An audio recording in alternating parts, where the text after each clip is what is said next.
Hello, everyone, and welcome to Talk About It Tuesday. I'm Tosca Di Matteo, your host, and I'm the founder of Tosca Coaching and Consulting. I'm so excited for today's conversation. And just for those of you who may not know, the reason why I do these is because I want to bring different voices and perspectives to the table for your own personal healing, self-development, and leadership journey. And so I'm excited to have Kim Gomez on today to talk about yoga, redefining yoga. Jai, great to have you here. Excited for you to be here.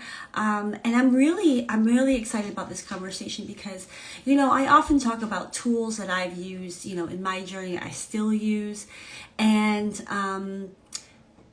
yoga is one of them. But I think that it's just misunderstood by the masses, and I think that there's some perceptions out there that aren't serving a whole lot of people. So Kim is someone who launched her own yoga business, became a certified trainer in service, in particular also of helping women of color and people of color. So I'm excited to hear what she has to say. And thank you, Jai, for your comments. It's funny because I was just thinking about I'm getting my haircut tomorrow. So this is like the last of this look here. I'm going to bring Kim on because I see her here. So, yeah, I'm excited to get started.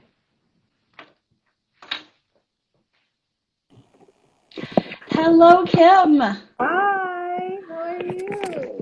Good morning, good afternoon. It's like noon, it's like that precipice, is it?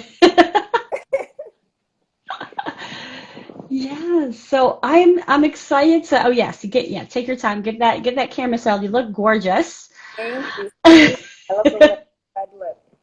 Oh, thank you. I had to go bold today for some reason. Yeah, so I was just kind of starting a little bit of an introduction about how yoga has been like such a big tool in my toolbox for the past several years. And it really started off as helping my lower back situation, but also really more of a healing modality. So I'm excited for people to hear more about what yoga can do for them beyond like what we tend to see about, flexibility and like all this stuff. So, and I'm excited for your mission, and the business that you have built and are continuing to build. So one of the first things that I want to just have you introduce yourself, and part of that, I just love to know what your experiences are, where your life path has been that has made you who you are. I just love to, yeah, go deep. It's Talk About It Tuesday. Yeah, thank you so much for that beautiful introduction, by the way. Um, yeah, I think for me, I guess we can start off with where my yoga journey kind of began, right? Um, it was back in 2015. I was still in college, and I remember I took a yoga class with a friend. She was pushing me to do this yoga thing. I was like, okay, whatever, it's just stretching, I guess. Little did I know. um, but yeah, I took a yoga class with this lovely instructor named Sarah Bell, and it just kind of propelled from there. Immediately I started seeing the benefits of what it was doing for me physically. Because at the time I had just started to go to the gym and just figured out this whole weight training thing. So it was helping with the flexibility, it was helping with, endurance and all these things. And so when you start to see the benefits of something, you really want to dive deeper into it, right? And so, I started YouTube and stuff and Googling stuff online and started learning about chakras and Ayurveda and all the holistic spiritual stuff. And from there, I just eventually somehow talked myself into getting my teacher training and became a yoga instructor, started teaching, and then somewhere along the way, the Aum Abode came up, and now I have my baby, my little online yoga studio. Um, and yeah, that's put in my journey, I guess, concisely, but yoga has been something that has changed not just, the physical benefits, hasn't just changed me physically, it's changed me mentally, emotionally. It's helped me adapt a new lifestyle. So yeah, one of the big missions with the Aum Abode is to have a platform, yes, to share my story, but to hopefully inspire other people to allow themselves to use yoga as a tool to help them the way it helped me. Yeah. Man, there's so much I want to dive into there. I'm going to come back to, I want you to help people understand what Aum Abode means. But I want to go back to like, your journey with yoga, because the way you talk about it is just like, well, I wanted to learn more and then I did this. But the way I'm hearing it is like there feels like there was a strong calling as soon as you were introduced. Can you talk to me about yeah, like what, like how that attraction really just pulled you into like going down that path? Yeah, I think, I don't know, I think it started with, I want to say past the physical stuff, because like I said, at the time I was relatively fit. I had the aunt that raised me in Trinidad. She was a PE teacher. So by default, you live with a phys ed instructor You're as a doing child. sprints every day, right? Like Everything, right? By default, all my extracurriculars so happened to be fitness, right? So she had us, my sister and I tried tennis. I tried golf for a little bit, track and field. So yeah, I think it stemmed from the physical practice and seeing what it had done for me physically. I'm like, well, what can it do for me mentally, emotionally? So I think that pull, like you were saying earlier, what was it that really attracted me to yoga was when you see the benefits of something and you start to see the results, you become a little addicted to it, right? It's like, oh, I want more of this, I want more. So I think it stemmed from, just having that physical practice first is what kind of pushed me into, wanting to know more about it, getting more curious about what was this whole history behind yoga. Because when you do take the physical yoga class, you have instructors mentioning chakras, or they'll throw in like some yoga philosophy, and you're like, it's at the back of your mind, it stays with you, and it's like, what does she mean? Um, and I'm also just a naturally very inquisitive person. I'm always asking questions. I always want to learn more, just to myself. Um, so yeah, I think seeing the results and the benefits of the physical practice coupled with my need to just always, I guess, be nosy and want to know everything. It's kind of what pushed that, like, I guess, self practice of going online and looking up, well, what is a chakra? What are the, what is this Ayurveda? What is this whole holistic lifestyle? Um, and also seeing the results in the way it started to transform my interpersonal relationships, right? Because I started becoming more present, more conscious and intuitive with my words, with things I ate, the things I consumed, the music I was listening to. Um, so yeah, I think that when I started seeing the results of what the physical practice had done for me, it pushed me to, start to try to apply it into other aspects of my life and live that, oh, yoga is so much more than what happens on the mat. It's all little things on the outside of the practice that really what makes it yoga. so it sounds like you were seeing some results. Maybe you couldn't put your finger exactly on everything. The physical was probably the most obvious. But it sounds like there was also these deeper things that were happening and transforming for you. And when you got to yoga training, like were you expecting like all this other these other components, like the chakras and the Ayurveda? Okay, that was like, oh, what's this? Yeah, Okay.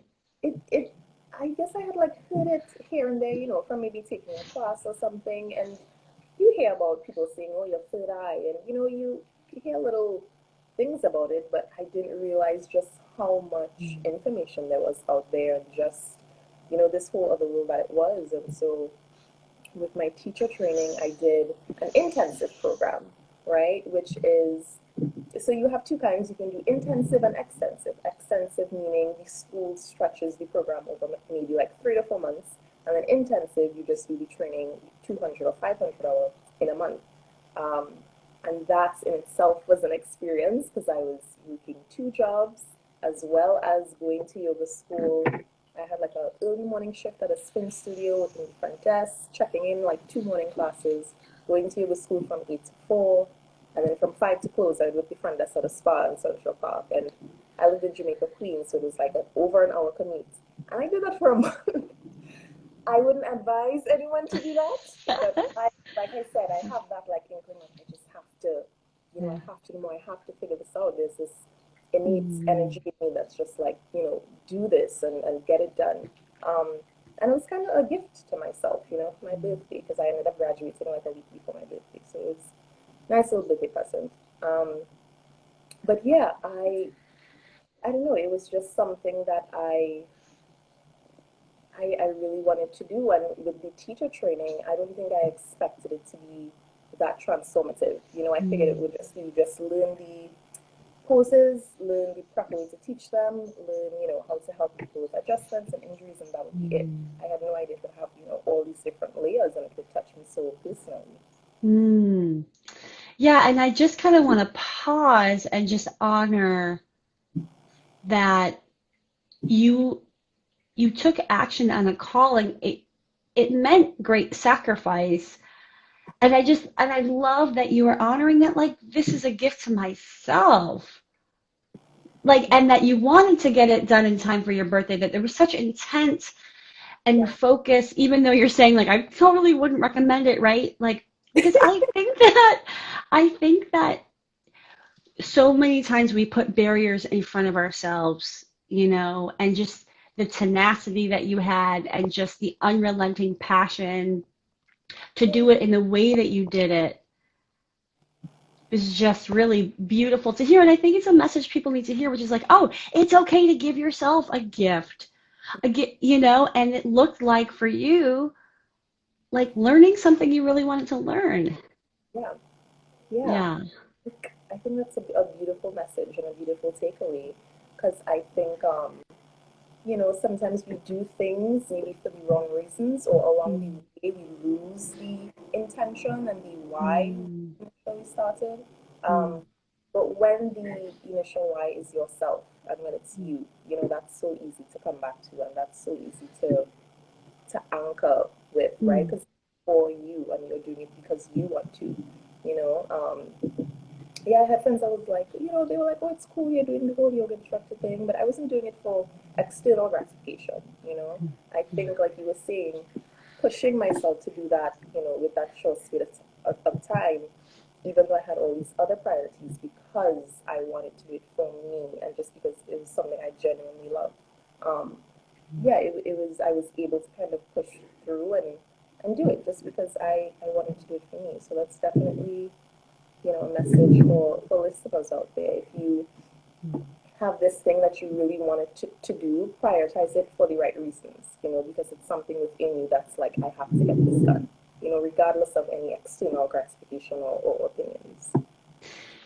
Yeah, thank you for reiterating that. And there's something else that you said, right? Which is, it was you first, right? It was like, I'm doing this for me first. And I think for people that are in service to others, right? Whether that's, the job that you have or whether that's like your disposition in life, is that like we have to know what's in it for us first, Mm-hmm. and so that we can give. And I think this is a concept that's like, I'm still kind of like, wait, what does that really mean, like I've worked with people that have said that to me, but like for you, even now that you're in practice, right, and that you are giving as a yoga instructor and as an entrepreneur and a founder, like what does it mean then to put you first in all of that?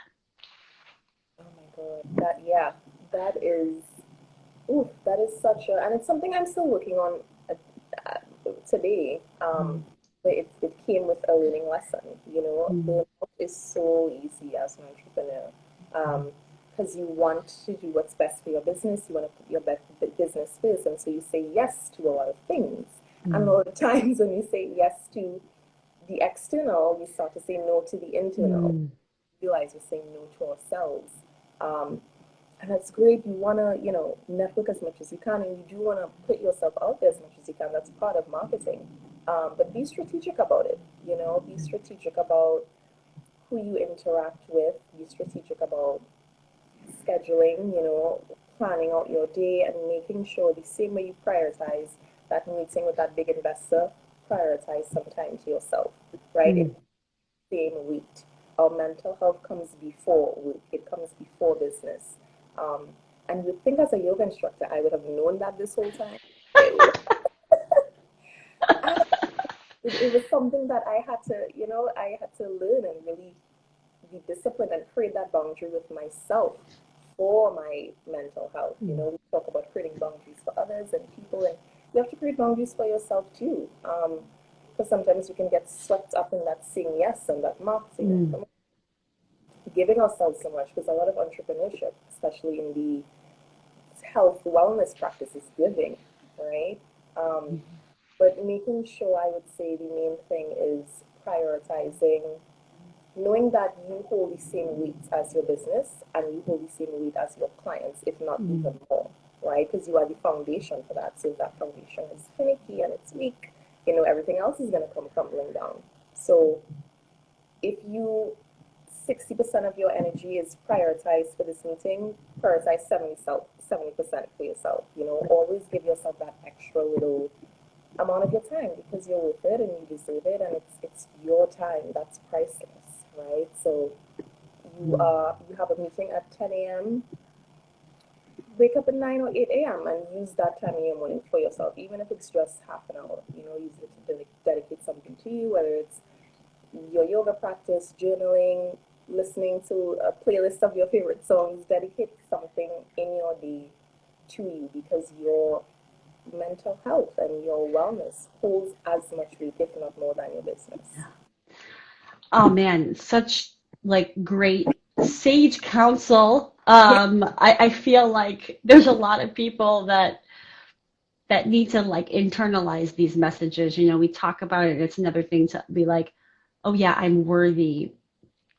And this conversation around mental health and and I'm just thinking too about your journey to become an instructor and just even in our pre-conversation, right? Talking about like what role models were there for you, and did you see people that looked like you during that journey, and was it easy to know like, hey, I can do this and this is for me, or like were there inner critic voices in your head like tell me more about like what it was like for you journeying in yoga, where I think point blank, right, we don't see a lot of women of color. Like what was that like for you? Yeah, it was. I would say the percentage of women that looked like me in the yoga industry at the time when I started was very slim. But it's okay. We're expanding now. We're growing. Yes, yes. Things are changing. Times are changing.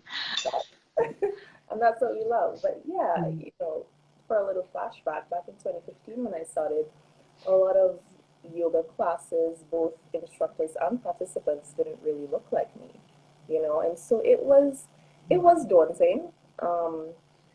It's something I only realized when I was already enrolled in my yoga instructor training program. I was the only black girl in a class of 20 to 25 teacher trainees. Even the heads, the speakers that they would call in to teach us about anatomy, no one was black. No one was Latina, Latino. It was just, you know, and I only noticed that then. It's so funny. For those 2 years I had been practicing even taking classes, I guess I had gotten used to just seeing non-women or men of color teaching.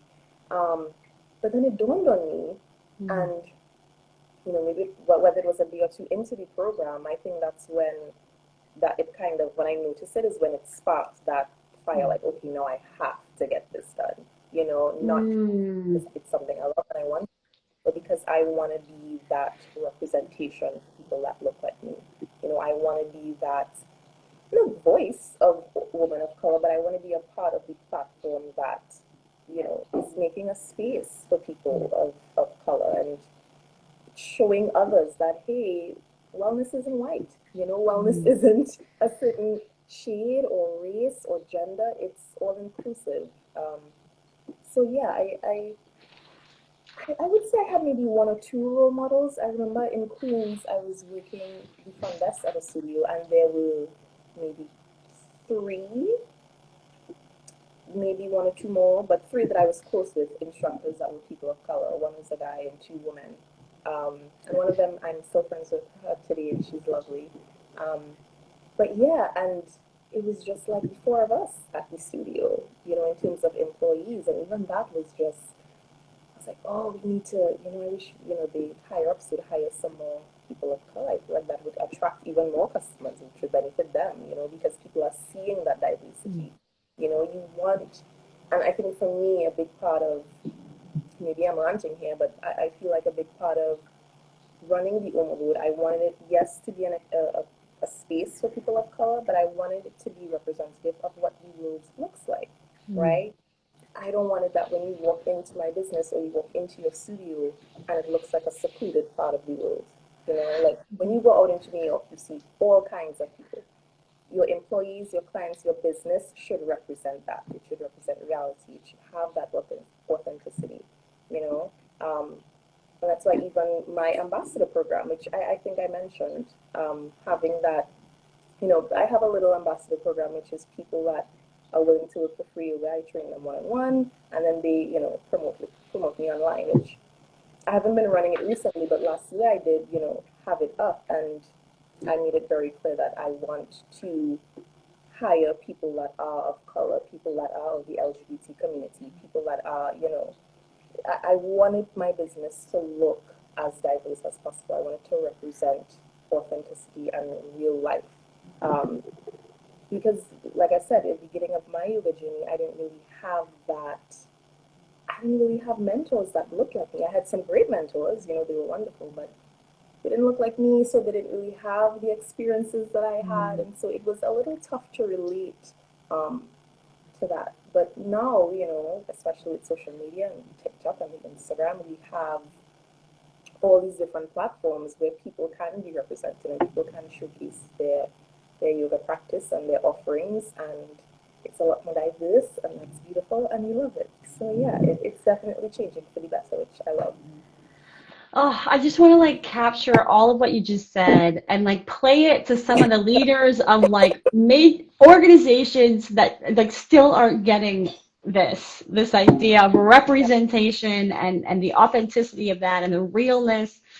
Um, and and first of all, I also like I wrote it down. I feel like we need t-shirts that say wellness isn't white. Like, can we just like I yeah, like let's do that, right?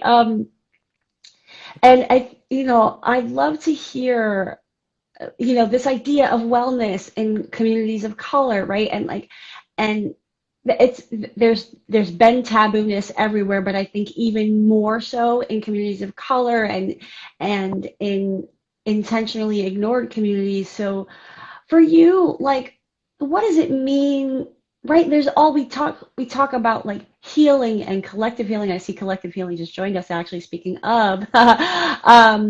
Like and what does it mean to you to make this modality accessible to people of color and to know like there's a way through the hurt and the trauma, like and do you see it that way, or like how do you, because I know you want like everybody in the room, and also what does it mean to you for this community to have access and to know that there's tools out there that like people aren't talking about, or even the media, right? Or even the imagery that's out there doesn't speak to these communities, right? It's like the white woman with the Lululemon and all that stuff, right? So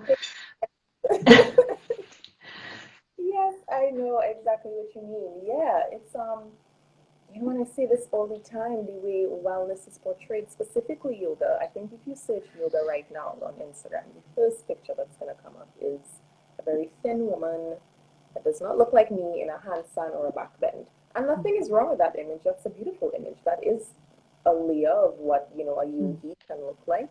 Um, but I think mass media doesn't really push bodies and races outside of that, right? Like it's there, but it's not being pushed. And I think a prime example of this is I tell people this, when they always ask me about my yoga journey, when I was releasing it to my family, my uncle, who's in his late 50s, when I told him I was doing yoga, he turned to me and said, "Well, that's a white people thing.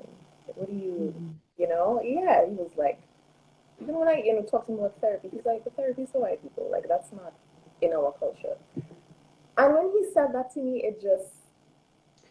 it broke my heart. Before I could even argue about why you're wrong, than anything Yeah. else, because it was like, to hear that coming from a black man, and he is a little bit older, so when he was my age, the world may not have been as accepting, and it may not have been as, openly talked about. And he's also in the LGBT community, so he's, seen a lot of things as a young boy and been through a lot. Um, but the fact that that so fluidly came out of his mouth means that that's the narrative that has been pushed for years. That yoga, wellness, health, it looks a certain way. Um, and so that was always one of the things that struck me and kind of stayed with me when I was thinking about, they always tell you have a why when you're creating a business. And that was always one of the things that stayed with me when creating and still building the Aum Abode is I want it to be a space where people don't feel like I have to look a certain way to be a part of this community. You know, I really want to break down the barriers and that line that pushes segregation and separation within wellness, because wellness is a human being thing and we're all humans. You don't have to look a certain way to be healthy. You don't have to hold a certain image to be considered, strong or to be a yogi. Um, I even have friends till this day that tell me, "I'm going to take your class, but I'm not flexible."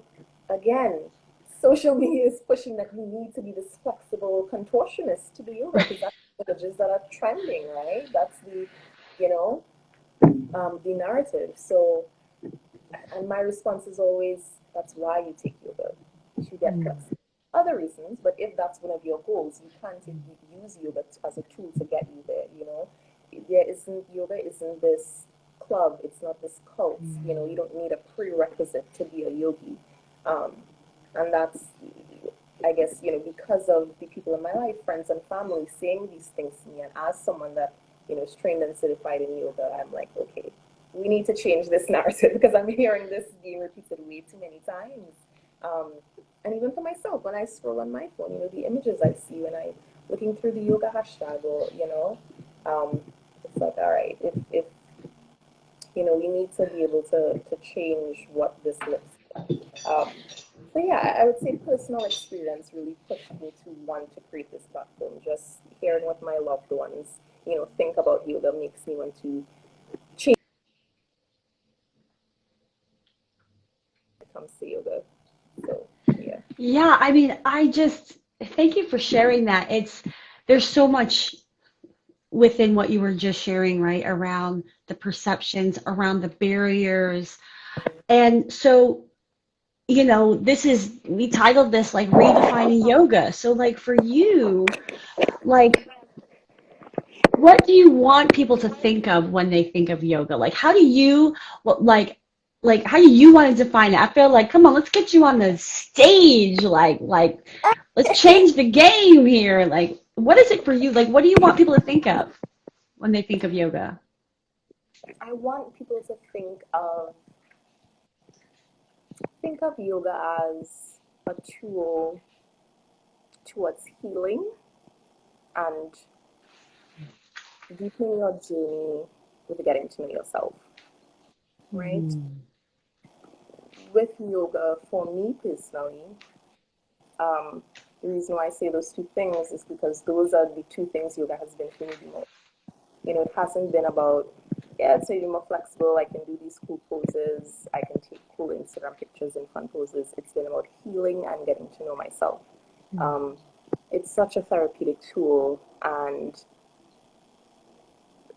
yoga is one of those things where, yes, it will help you heal, and on whatever journey that you're on, you feel like you have some wounds you want to tend to, whether it be emotionally, physically, mentally, yoga can be a great you know tool for that. And then also it can help you get to know yourself. It's like therapy. The more you practice, the more things are going to come up during the practice. Sometimes during classes, during poses, certain thoughts come up, certain feelings arise, and you're like, oh, I wasn't paying attention to that before.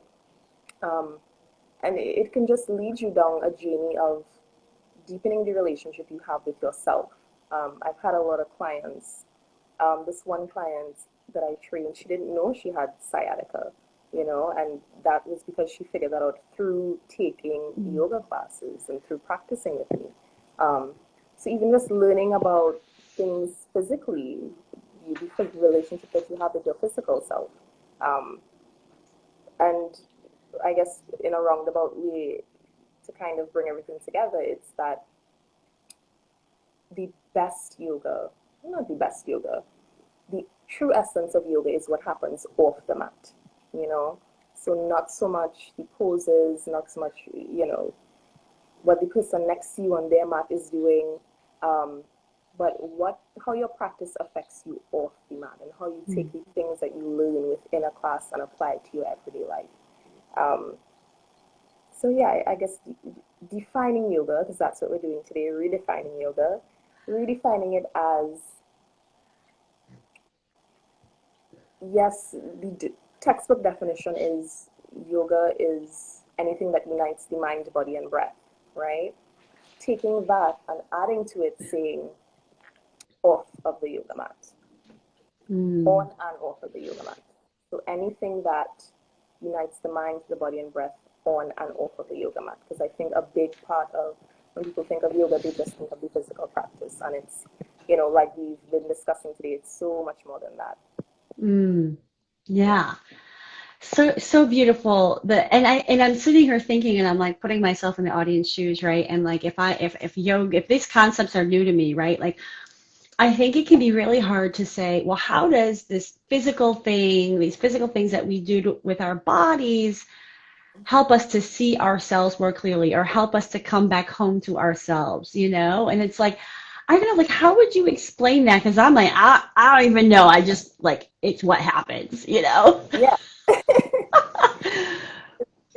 Well, yeah, it does just happen, But if we're looking into the philosophy of yoga, right, without trying to get too spiritual about it, because not everyone is spiritual, so you don't want to, force that narrative. But, and even using exercise as an example, right? When you work out, you release dopamine, right? You release certain chemicals in your body, you release stresses that you have. And so with yoga and meditation, you know, thousands of hundreds of studies will show you that it's something that helps soothe the nervous system, right? When you slow the breath, you're teaching the body that it's okay to be in the present moment.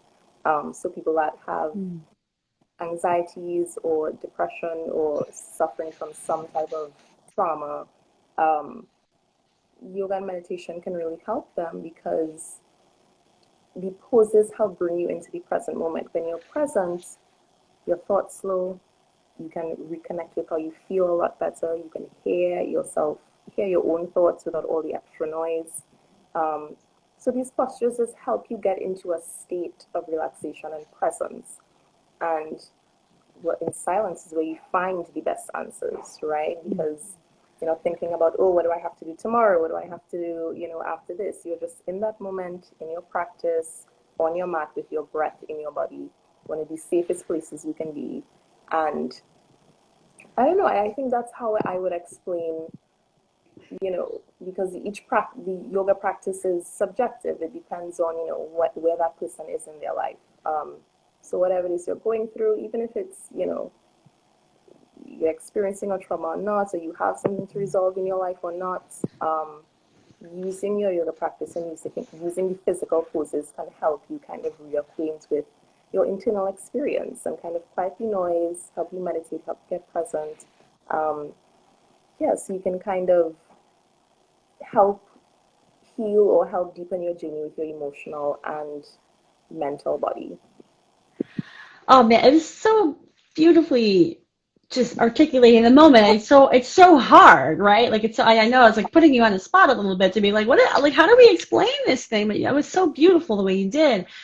And also, look, this is Talk About It Tuesday, so like we go everywhere and anywhere. So like spiritual is like on the table. It is your truth of it, like, and it is true for me, right? Like, and so I am curious, and I think part of it is I don't know, my like what I try to share with people, right, is like these things that maybe feel taboo to talk about, or maybe, ooh, what can we say spirituality in like a corporate environment? Like, bah, you know what I mean? Like, but to me, it's like, but to me, like, this is such the truth of yoga too, right? Is like, is Mhm. is at the same time you're getting closer to yourself, you're getting closer to the idea that we're all connected, right? And that there is something greater than us, and that we can't explain it. So if you're willing to, and by all means you don't have to, but like if you're willing to, like what is that? Like we talked about this, the physical piece of this, and helping people understand how could this start to open things up. Mhm. But from a spiritual perspective, you talked, like I don't know what that means to you, but like I'm curious, like what it brings to you, or what you hope it brings to your students in terms of deepening that whole mind body breath slash spiritual practice. Yeah. Um, I don't know. I think when it comes to spirituality, again, like you were saying, it can be slightly taboo because it's not something that everyone believes in, and that's fair. Um, but I think spirituality for me means healing and healing my past and becoming more reacquainted with my present. So journaling is something that always helps me, and this is, things that I've been introduced to because of my road and journey with yoga. You know, um, Writing letters to your inner child. What does that look like? Speaking affirmations to yourself. At the end of every yoga class, I always have affirmations. Um, Mm. on 11/11, I taught a class and I had, some manifestation affirmations because 11/11 is a lucky number in numerology and you manifest on lucky days. So stuff like that, it's spirituality to me. Um, a really good tool outside of journaling and meditation, like I was saying, the affirmations, seeing your affirmations, writing them down, and then looking at yourself in the mirror and seeing it, Mm. seeing yourself, because hearing yourself sing is one thing, but seeing it, because Mm. sometimes we are tangible, visual creatures, especially in this day and age. We need to see things and be able to feel and touch them. So making eye contact with yourself, and that's Mm. uncomfortable for a lot of people, like looking in the mirror and really looking into your own eyes. That can be a little scary for some. Um, and then doing that on top of saying kind words to yourself, right? That all of that is a part of my personal spiritual practice. Um, because and this is again subjective, but depending on the type of childhood or upbringing that you had, if you're used to hearing people say negative things about you, or maybe a parental or guardian figure that you had maybe said some things that stuck with you. It can be a journey to even say I love you to yourself, Mm. making eye contact in the mirror because you didn't hear it as a child, you know. And this is even diving past just yoga, but and going, I guess, more into therapy. But these are some of the things that a spiritual practice consists of. It's not just all about the chakras and sitting cross-legged, surrounded by candles and waving sage and saying Om 300 times. I think that's what people think when they think of spirituality. Yeah. Um, Yeah. and that's a part of it. It can be. I'm not saying I don't do that, but it's taking care of the spiritual body, taking care of the non-tangible, taking care of the internal environment, right? Because we're past the physical practice. Even if you don't do yoga, we're past the poses and the workouts and the exercise. The physical stuff is easy, right? But I think when you're starting to get into the spiritual realm or the internal realm, for those people that, Mm. the word spiritual may be triggering to them, the internal realm, right? Let's call it that. So the Mm. emotional body, mental body, things you don't see, those are the things that matter the most. Um, and the thing that media doesn't really push us to take care of. Yeah, they'll advertise a fitness class and go to just this gym and get this membership. Again, all physical, tangible stuff you can see. Um, Even with ads for certain fitness studios, it's always people that are super fit and cut and toned, and Right. you know, this might be kind of outside of yoga and kind of in the same umbrella, but fitness doesn't just look like that. A healthy body can look like anything. You don't have to have a six pack and ripped cut abs to be considered healthy. So again, branching off of that idea that health and wellness looks a certain way. Someone that can be physically or aesthetically quote unquote pleasing, their internal world can be unstable, unbalanced, and completely in havoc. So yeah, it's about finding that balance. To me, spirituality is about finding that balance with nurturing, yes, the physical body with all these fancy poses, but also the internal environment as well. So taking care of your mental, emotional body with music, with journaling, with your affirmations, with your meditation, your breath work, writing a letter to your inner child. All these tools have been really helpful to me on my spiritual journey. And then having pretty crystals, like I have one here, it helps as well. Yes. You don't have to use them, but they look really cool. And you can use them in your meditation. But yeah, I think, like you were saying, it is taboo kind of to talk about spirituality because, again, what the media pushes one certain image of spirituality, which is this, sage and chakras and things that are strange. But it's so much more than that, and there are layers to it. So I think people should be a lot more open-minded when they think about or talk about spirituality. Oh, thank you for sharing your Cool. truth about that and what your way into that is and what it means to you because you talk about some of the imagery that we see and so it's very easy and I can only imagine for people of color to see some of this imagery and be like, what the fuck ever? Like, pardon my friend, you know what I mean? Like, Oh, right? Like, but how you doing? right, but because I think mainstream media like doesn't want to talk about the fact that yeah, also a crystal queen over here, okay, like I'm with Joe, like throat chakra, like speak my And truth, right? um but it's normal to think, oh, look at these beautiful flowers behind me, right? Oh, flowers, they lift you up, right? They're a sign of hope. And so this tangible thing can mean something. It can change something yeah, within you. And yeah, so why can't a crystal that's been on this earth for millions of years somehow talk to us, somehow change some energy, right? Like, and like, look, there's days where I'm like, am I crazy? Like I have a crystal collection, like what is going on? But yeah. until you like open your mind to like what tools are there, and by the way, these tools have been used for Ages. ages, well before like Western civilization can. Um, but I think part of it is just like demystifying and Mm-hmm. also creating acceptance and ways into Yeah, these tools that are not all in our mind, our Western minds. It's like everything needs to be solved in our brain. yeah. No. um, and yeah, and so, and I think like, and you're so right, like the imagery of like somebody who has whatever this picture is of health, and Mm-hmm. like on the inside, right? They could be absolutely miserable. And even when you think about even when you think of celebrities and big people that take their own lives, and like it's like, yeah, what was going on Exactly. internally, you Yeah. know?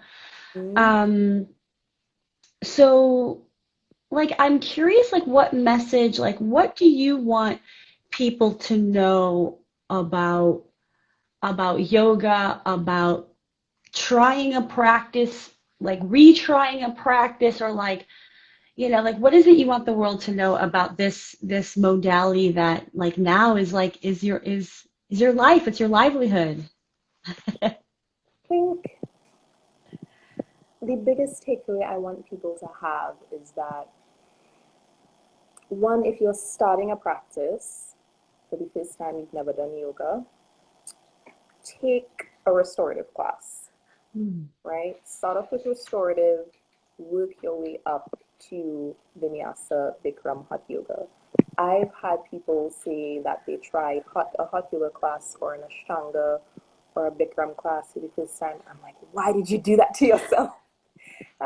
Those are classes are really intense. If you have some level of, physicality, you're already fit, maybe already lifting and training, okay. But I still would recommend beginner friendly yoga classes. Anything with the word slow flow in it. Hmm. Um, anything with restorative or yin yoga in it. Just because, yes, vinyasa can be beginner friendly, but vinyasa can be strenuous because there's a lot of static and dynamic stretching that I think can be a bit intense for someone that, you know, isn't naturally flexible, or someone that hyperextends, or if you're a beginner, you haven't done yoga, restorative, yin, slow flow, work your way up. If you have tried it and you don't like it, try it again. You tried the wrong class and you tried the wrong instructor. I've had people say, oh, I tried yoga once, it's not for me. That class wasn't for you, that instructor wasn't for you, just like therapy. It's not one size fits all. You have to shop around for a couple therapists. Like a pair of jeans, you have to try a couple sizes before you find the cut and style that flatters your body. It's the same thing with a yoga class. Every instructor is going to be different. I don't teach like, I have two instructors that teach for the Aum Abode, Maggie and Dara. Three completely different instructors. Maggie is a lot more spiritual, so she does Reiki, restorative. Dara does yin yoga. She's so beginner friendly. I teach more intermediate, advanced vinyasa classes. So if you tried yoga and you didn't like it, I would say try again, give it another shot. That's like saying you want to lose weight and you go to the gym once, and after your first workout, you're like, I can't work out, or it's not for me. Exercising is not for me. You have to do it again. You have to be consistent. Try it out. Try different things. If you are already advanced and you've kind of plateaued in your practice, I would say try again. The same advice, trying a different style, trying a different instructor. Most importantly, go back to the basics. I think a lot of advanced yogis, they think because what I've been doing and the ego, I've been there as an instructor. I'm like, I teach, I don't need to take class. Yes, I do. Um, so, pushing the ego aside if you're an advanced yogi, and this can be a hard pill to swallow because as an advanced practitioner, you think I've been practicing so many years, I've mastered all these poses. There's still so much more you can learn, from yoga. Even if you've mastered a handstand or a headstand, those poses, each pose is taught differently, based on the instructor's background. I might teach a handstand differently from Maggie, differently from Dara. So if you advance and you find yourself plateauing in your practice, try a different instructor, go back to the basics, take some beginner classes, right? Because you're plateauing because you're not, you're missing something, you're overlooking something in your practice. That's why you've stopped growing. Excuse me. So yeah, I would say for each level of yogi, for the beginner yogi, take your time, restorative, yin, slow flow. For the yogi that doesn't tried it once and doesn't like it, try it again, different style, different instructor. A lot of people don't know that there are different styles of yoga, right? Because again, media pushes one style. Vinyasa, power flow, handstand, back bend, crazy stuff. Beautiful, but crazy stuff, I would say give it another try. Try a completely different style, different instructor, do your research. If you're advanced and you find yourself plateauing, go back to the basics. Take another beginner's class. Take an instructor you've never taken before. Take a style you haven't taken before. Reacquaint yourself with your practice. But yeah, I think outside of all that advice, the takeaway that I want people to take from yoga is that, it's the best yoga happens off of the yoga mat, right? The essence of yoga is how you are able to apply what you learned on your mat into your everyday life. Yes. Oh, I love, thank you for all the counsel, the different levels. First of all, that's amazing. And, I just want to share two things to kind of support what you're saying, right? Which is when I started, I had like a herniated disc and like, I was in a lot of pain and it was like, okay, well, yoga's supposed to be good. Yoga's supposed to stretch. I was also very tight. Like I used to be flexible as a kid and like that's gone. And so I was doing the vinyasa flow stuff and I never really felt taken care of in those classes and and then I would walk away and I was in pain and I was like, really? This is okay. I guess this is progress. I guess you're supposed to be kind of in pain when you walk away from yoga. I didn't really know, right? Yeah, no, you're not supposed to be in pain. No. And that's how long story short, I discovered Iyengar yoga and I felt so much more taken care of. And one of the things I did was I got some one-on-one training to know how I needed to modify, Yes. and it's certainly a privileged thing to do one-on-one, because it's so much more affordable to do classes. But I was like, you know what? I need to give myself this so that when I go to class, I can feel okay that like I'm doing something that looks different from you. And guess what? That's okay. That's the point of yoga, to honor yourself and what you need, right? So I just love that you shared that, and I just want to share that context for people. And the other piece of like the off the mat, on the mat thing, one of the things that I realized in my practice was I would like my shavasana, I cut that short. It was like, oh, I don't have 7 minutes to do that. Really? Okay. Mm. Right, which was exactly the mirror of my life, which is not giving myself time to rest and just right and celebrate the 60-minute class I just did, or 90 Yeah. minute, and just honor like, yes, I can do nothing now, So I think you're like, this whole idea like off the mat like is just so beautiful and so true. And you know so thank you for that. Hopefully I'm sure this is like so helpful and supportive for so many people out there. And I want to talk a bit about Aum Abode. I want to hear, what does that mean? Like, what do those words mean? Like, Yeah. do you do in person, online? Can people reach out to you? Like, if they're feeling called to connect and learn more about yoga and try a practice or restart one? Yes, yes, of course. So the Aum Abode is my online studio, my baby. Moving forward to 2022, fingers crossed, or 2023, having an in-person space. But yeah, it's an online yoga studio. We offer 30-minute to 45-minute to 60-minute classes. We offer vinyasa, yin yoga, and restorative Reiki sessions. In-person per request only in the tri-state area as of now. Um, and yeah, we have guided meditations. We have on-demand yoga. So, if you missed a class, you can get the download. Um, yeah, it's the name it comes from, because I get a lot of questions about the name. They're like, how do you pronounce that? So Om, spelled A-U-M, is the Sanskrit spelling for Om, which is O-M, right? It's the sound you hear a lot of people make when they meditate. They go Om, right? That sensation, that sound, it's considered to be the sound of the creation of everything, sound of the universe, right? And then abode, which is a synonym for home, I made that business when I was at home, when everyone was at home, locked up last year, um, at the peak of the pandemic. And yes, I offer in-person sessions now, but when Aum Abode was created, everyone is practicing yoga at home. So I wanted my business name to mimic where I was at in my life when I made it, and the state of the world, the state of my environment when I made it, coupled with the creation of everything. So the start and where I am now. So that's where the Aum Abode comes from. A lot of people don't know that. I should probably Oh, put my Instagram oh, actually. that story is, Yeah, I love it. I love it. yeah, Yeah. yeah.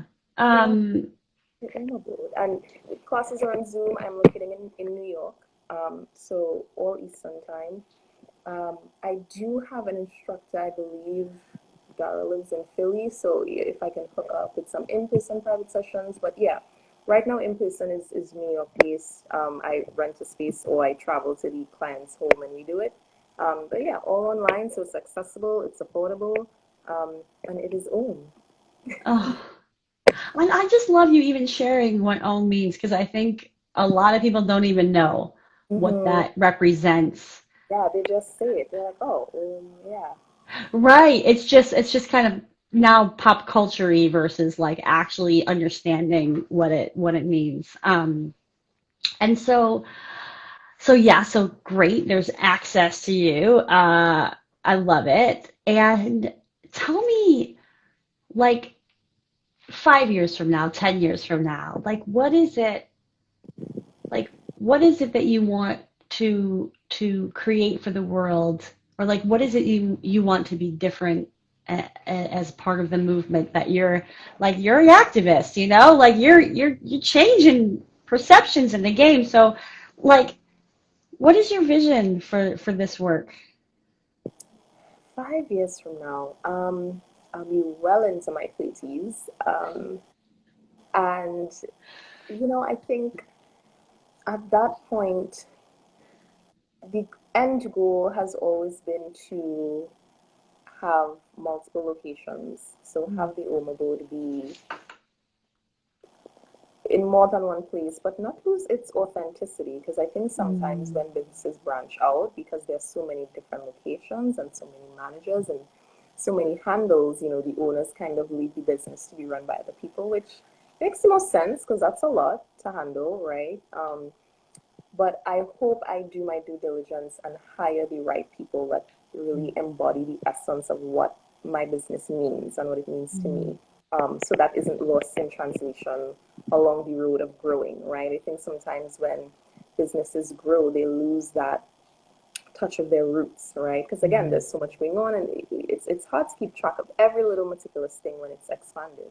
Um, but I am originally, not born, but raised in Trinidad, and the goal is to have a location in Trinidad and then little locations across the Caribbean. Um, when I started my teacher training, one of the mini goals that I had was to take the world of fitness to the Caribbean, right? And it's not that we don't have gyms down there. We have, fitness and stuff, but I think living in New York has showed me just how differently the other half lives. And you walk through Manhattan, and every other block there's a yoga studio. And it's a specific one too, a prenatal, postnatal yoga. Like, it's so specific. We don't have all those options in Trinidad. You might have a couple of yoga instructors here and there working independently, but the way that this country, and especially in New York, the way the fitness industry is not like that at all back home. One, I guess, subconscious goal at the back of my mind in the long run has always been to, when I do open a physical yoga studio space, to have the home location be in Trinidad, and then across the Caribbean to embed fitness and my journey with yoga in the culture even more. Because, like I said, going back to what my uncle said, how he feels about wellness, he is a Trinidadian man born and raised, so that narrative and changing the culture a little bit, my own culture a little bit, and adding to it and amplifying what yoga is and amplifying what fitness is. I want the Aum Abode to be a, a pillar for people in the Caribbean, across the Caribbean, even if it's just one other location in like St. Vincent or something, just to kind of place my mark on what fitness is and what it can be and what it can do for you. And take everything that I learned in New York, take it back home, take it back to my people, to my culture, and help them elevate when it comes to fitness and wellness.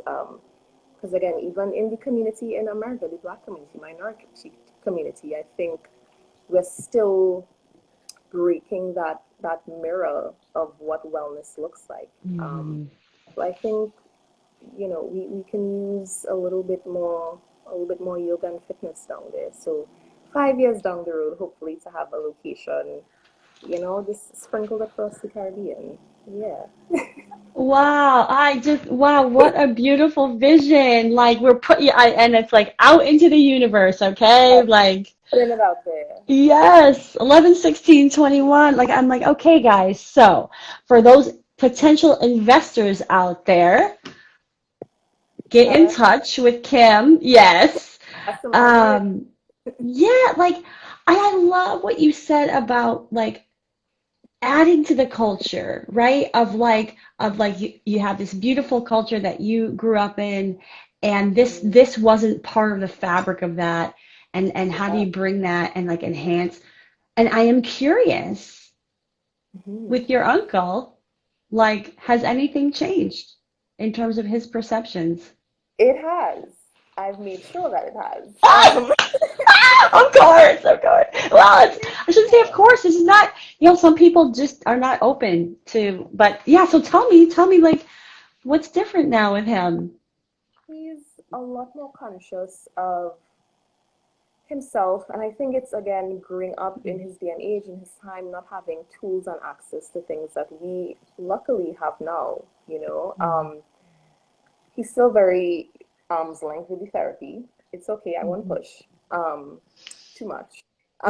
But yeah, he's, open to doing yoga with me. He's really proud of my business. And now that he's seen what I've been doing and he's seen the website and he's seen everything, he's like, all right, so let me hear you out. Yeah, our relationship has changed and it's definitely grown for the better. And I think that has to do with a lot of, the career path that I chose. It's definitely influenced my relationships Mm, around me. I think it's changed the way my seniors, my adults, the adults in my family have seen me. mm, So yeah, it's definitely gotten better, and he's on the journey to mm. wellness. So one step at a time. Wow. I mean, what a testament and a reminder that we can change the world. One person, you can do Yeah, it. yeah. Yeah. Even my mom, she told me this after I got my teacher training. She's like, I used to do yoga with you, like on those VHS tapes. So like, she was like, when I was pregnant with you, I did yoga. I'm like, why didn't you tell me this before? She's like, oh, this is my mind. She was like, yeah, like when I was pregnant with you, the entire 9 months, I was doing yoga, like with those VHS tapes. But she stopped, having a baby and two kids and all that. And so when I became a yoga teacher, we started taking classes together again, and that was kind of another way for us to bond. Was now she takes my classes, now we go to yoga and brunch together. So it's definitely been something that has benefited my interpersonal relationships too, which is Hmm. beautiful. Wow. I'm just like imagining you in the womb doing a child's pose. Like it's just like wow, that's so amazing. It's like, oh yeah, that was like a seed planted like early on, right? Then yeah. Oh my gosh. Ah, well, Kim, thank you so much for taking the time to be on this platform with me of sharing your beautiful journey, your beautiful vision. And I hope however I can support you in that, like I'm such a fan and you just have this like amazing like disposition of just calmness. Like I feel so zen right now. I'm just Yay, like let me good. just continue on this path today. But yeah, so thank you and again for anybody who wants to get in touch with you, how should they do that? My www.theaumabode, that's TheAumabode.com. On the Instagram, DMs, email info@theaumabode.com, Twitter, Facebook, Aum Abode Yoga. Yeah, they can come on to the website if they want to take a class. They can use code OM10 to get 10% off their first class. That's AUM and just the number 10 at checkout. There'll be a little slot to put in a coupon code. Yeah, and you can take one of my classes, Dara classes, Maggie's. Um, I teach Saturday mornings at 9. I'm going to add some more sessions as time goes go on. Dara teaches Mondays and Thursdays at 6:30 p.m. if you want to do yin. Maggie does 6 p.m. on Fridays if you want some Reiki. And then if you want some vinyasa, if you just want to flow with me, Saturday mornings, if you want to private with any one of us, feel free to reach out. We will make it happen. Um, I never turn anyone away, so even if you're on a budget, I do have like a sliding scale price. My just main thing is I want to get you on the mat, right? Regardless of what you pay me, regardless of what we decide um, behind closed doors with pricing, I just want to get you on the mat. So come to me. I will offer you some yoga. We will figure something out. But yeah, I'm excited to meet some hopefully new yogi practitioners. Oh my gosh, yay. What a beautiful, yeah, a true act of service. Absolutely. So you heard it. Get in touch with Kim, experience Yes, her magic beyond this call. Well, thank you so much again, and I look forward to keeping in touch yes, and seeing your business thrive and grow, and hopefully see you in person. We're not that far, but we're very far. You know, the oh, Bronx and Brooklyn is like, that's just like, but we'll make it happen. we will one day. We will. We will. Yes. All right. Thank you so much. And thanks for everybody who's joined now and who joins after the fact. Appreciate you all. Thank you so much, Jessica. All All right. right. Ciao for now. Bye. Bye.